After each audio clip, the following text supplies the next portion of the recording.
Madame, Monsieur, bonjour.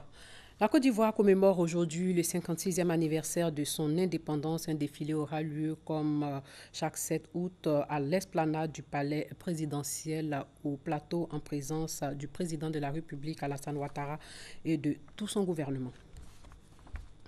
Une grâce présidentielle collective a été accordée à plus de 3000 détenus. Le président Ouattara l'a annoncé lui-même dans un message à la nation à la veille de la célébration du 56e anniversaire de l'indépendance de la Côte d'Ivoire, c'est-à-dire hier.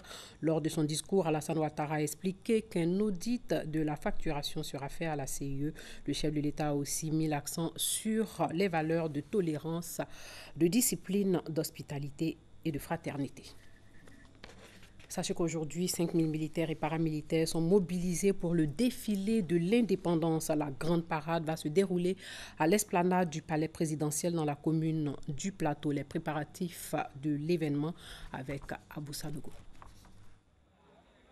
5000 militaires et paramilitaires sont attendus ce dimanche 7 août sur l'esplanade présidentielle pour la parade militaire. Ils viennent de boucler 5 séances d'entraînement, dont 3 au camp militaire d'Akwedo et 2 au palais présidentiel au Plateau. Pour ces derniers jours de préparatifs, les différentes forces étaient mobilisées dans la cour de la présidence de la République pour d'autres simulations grandeur nature. Pour le défilé du 7 août, 38 détachements ont été mobilisés et dans chaque détachement, il y a une section féminine. Particulièrement cette année, la gendarmerie nationale présentera un peloton composé uniquement de jeunes filles. Stricte vérification du port de tête, c'est-à-dire maintenir la tête dans une position donnée, insistance sur l'alignement des troupes, rigueur du tempo des pas, des aspects sur lesquels le général Gaoussou Soumaoro, commandant les forces terrestres, a mis l'accent. C'est d'ailleurs lui qui va ouvrir le défilé avec le drapeau de l'État. Il sera suivi par les forces internationales. Le défilé pédestre des troupes verra pour la première fois la participation du bataillon affidé des forces armées camerounaises. Les détachements de la police, des forces républicaines de Côte d'Ivoire, des écoles militaires et de la gendarmerie nationale, des douanes ivoiriennes ont défilé en présence du ministre chargé de la Défense Alain Richard Donvaï. Autre instant attendu, le passage du peloton de jeunes filles de l'école de gendarmerie d'Abidjan et de l'école militaire préparatoire technique de Benjeville, de même que celui de la force spéciale. Les soldats au visage badigeonné vont marcher d'un pas lent sur un air particulier distillé par la musique de la garde républicaine. Et comme à l'accoutumée, le défilé sera clos par la garde républicaine. Et puis le président Ouattara avait aussi présidé la 4e édition de la Journée nationale de l'excellence. Cette année, 74 lauréats ont reçu des prix, des femmes et des hommes, des administrations publiques et des entreprises privées et aussi des organisations et membres de la société civile. Ces lauréats seront les invités spéciaux du chef de l'État à la célébration des festivités de la fête nationale aujourd'hui. Mahama Traoré et Jérôme Kofi Aboula. Le travail. L'une des devises de la Côte d'Ivoire indépendante. Quoi de plus normal donc que de célébrer chaque 6 août, veille de la fête de l'indépendance, ceux et celles qui se distinguent par le travail bien fait. Tout le sens de cette journée nationale de l'excellence. Pour cette 4e édition, ils sont au nombre de 74 lauréats. 22 sont issus du secteur public, 24 du privé et 28 de la société civile. Tous choisis sur la base de critères pointilleux élaborés par le Comité national de la journée de l'excellence, présidé par le Premier ministre Daniel Kablan-Duncan.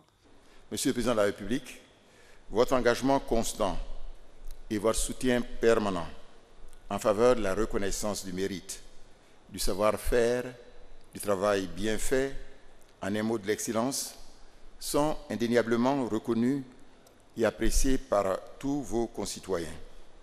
Il en est particulièrement ainsi pour toutes les personnes qui ont eu l'opportunité de faire un bout de chemin avec vous dans le cadre de toutes les hautes fonctions que vous avez déjà occupées dans votre très brillante carrière. Vous avez laissé partout l'empreinte très marquée de votre haute qualité humaine et professionnelle et de votre leadership personnel.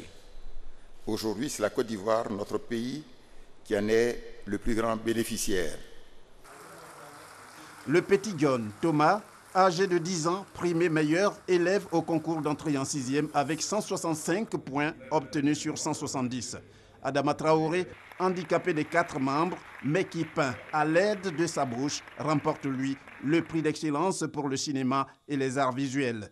2 exemples de courage et d'abnégation, à l'instar des 72 autres récipiendaires du prix d'excellence.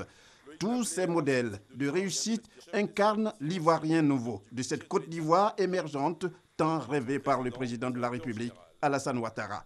Chers lauréats, je voudrais vous adresser mes très vives et chaleureuses félicitations pour le travail remarquable que vous avez accompli avec sérieux et abnégation dans vos domaines d'activité respectifs.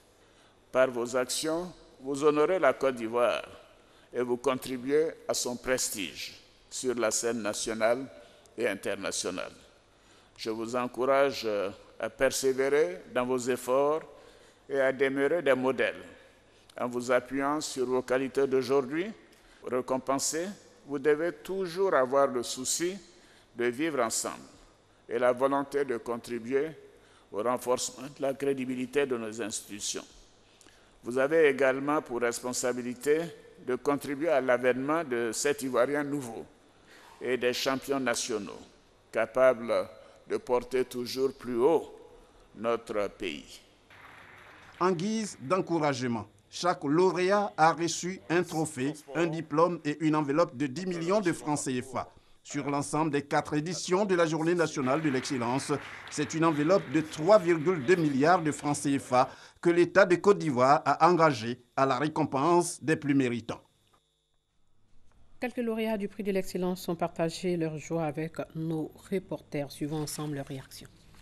Parce que quelqu'un qui fait champ d'arachide, il se voit aujourd'hui avec prix de 10 millions en Côte d'Ivoire. Vraiment, c'est qu'on a un bon président maintenant. C'est très plaisant et ça motive surtout pour aller travailler encore plus. Quand on travaille, on ne s'attend pas à être rémunéré. Alors quand on est à ce niveau-là, vraiment, je ne peux que féliciter les organisateurs, à sa tête le président de la République de nous avoir honorés. Il y a un de nos maîtres à l'université de Bouaké qui disait il n'y a pas longtemps qu'il faut travailler, toujours travailler, que le travail paye toujours. Donc en ce moment, je pense à ces mots, je veux dire aux étudiants de travailler. Travailler, le travail paye. Aujourd'hui, plus que jamais, je sens l'engagement qui me revient d'être une femme motivée, une femme professionnelle dans ce que je vais entreprendre. Nous travaillons dans un domaine très sensible, c'est le domaine de l'immobilier, notamment dans les logements sociaux, économiques et standing. Il faut loger le maximum d'Ivoiriens. Notre société a été bien entendu agréée. Nous avons travaillé d'arrache-pied pour réussir en tout cas le travail qui nous a été confié. Le travail est honoré aujourd'hui en Côte d'Ivoire. Le travail des femmes du vivrier a été honoré. La distribution du vivrier dans nos marchés a été honorée par le président de la République de Côte d'Ivoire. Je suis très content. Moi, j'ai le sentiment.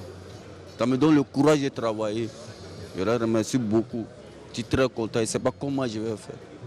Je crois que c'est un trophée qui nous engage à continuer donc de faire un peu plus pour la population de Grand Bassam, à qui je voudrais donc rendre hommage parce que c'est pour eux et grâce à eux que j'ai eu ce prix. Il faut qu'il y ait de l'entente, de l'union dans la famille. Voilà. Et puis il faut que chacun, les uns les autres se pardonnent quand il y a un petit problème. Voilà. Ils s'entraident aussi, il faut s'entraider. Je voudrais par ma voix demander également à tous les gens de mon secteur, notamment le monde de la communication et de la publicité, d'avoir beaucoup plus d'ardeur au travail, beaucoup plus de professionnalisme et le respect de l'éthique et de la déontologie. Aujourd'hui, nous prenons dans la commune de Daloa une idéologie. Et cette idéologie, c'est un jeune utile à sa commune. Et on ne veut pas rentrer dans des polémiques qui nous dépassent, nous étant jeunes, mais on veut plutôt être utile à nos parents, on veut plutôt être utile à nos communes et on veut être plutôt utile à notre pays. La forte implication dans mon travail, ma présence à tout moment et puis les conseils. Mais je voudrais exhorter surtout tous les travailleurs de Côte d'Ivoire à mettre un point d'honneur au travail bien fait. Je pense que ça paye toujours. Une grande joie de recevoir ce prix. Je voudrais profiter justement de cette occasion pour dire merci à l'État de Côte d'Ivoire, mais surtout aux collaborateurs de CIPREL, ces agents qui, tous les jours, 24 heures sur 24, sont toujours à pied d'œuvre pour fournir une énergie suffisante, indispensable à l'industrie de la Côte d'Ivoire et au confort des Ivoiriens. Je voudrais remercier particulièrement M. le ministre de l'Intérieur, le ministre Ahmed Bakayoko, et surtout l'ensemble du personnel dynamique du commissariat de police du 8e arrondissement et de la population de Cocody. Ces populations ont toujours collaboré avec nous. C'est un sentiment de grande fierté pour l'ensemble des médecins de la Côte d'Ivoire, des cadres supérieurs de la santé de la Côte d'Ivoire, et un sentiment de fierté aussi vis-à-vis de mes parents, de ma famille et aussi vis-à-vis de la ministre de la Santé qui, pour nous, incarne l'excellence à l'heure actuelle. En sport, le CE Sport de San Pedro a remporté sa première finale de la Coupe nationale de Côte d'Ivoire au stade Champrou de Marcory. Cette victoire du CE lors de cette 53e édition va lui permettre de jouer l'année prochaine la Coupe de la Fédération. En Éthiopie, au moins 7 personnes ont été tuées hier dans des heurts entre manifestants et policiers lors d'une nouvelle journée de protestation antigouvernementale à l'ampleur encore inconnue et qui ont pour la première fois gagné la capitale Addis Abeba. Des membres des 2 principales ethnies du pays, les Oromo et Amhara, protestent depuis plusieurs mois. Pour les premiers et plusieurs semaines pour les seconds, ces manifestations témoignent d'un ressentiment grandissant de ces 2 groupes qui estiment être discriminés en faveur des Tigréens accusés d'occuper les postes clés au sein du gouvernement et des forces de sécurité. Et puis 2 policières ont été blessés hier dans le centre de Charleroi en Belgique par un individu armé d'une machette. Leur agresseur a succombé à ses blessures après avoir été neutralisé. L'une des policières souffre de plaies profondes à hauteur du visage et a été hospitalisée. Sa collègue, elle, n'est que très légèrement touchée. Voilà, c'est tout pour ce matin. Très bonne journée à tous.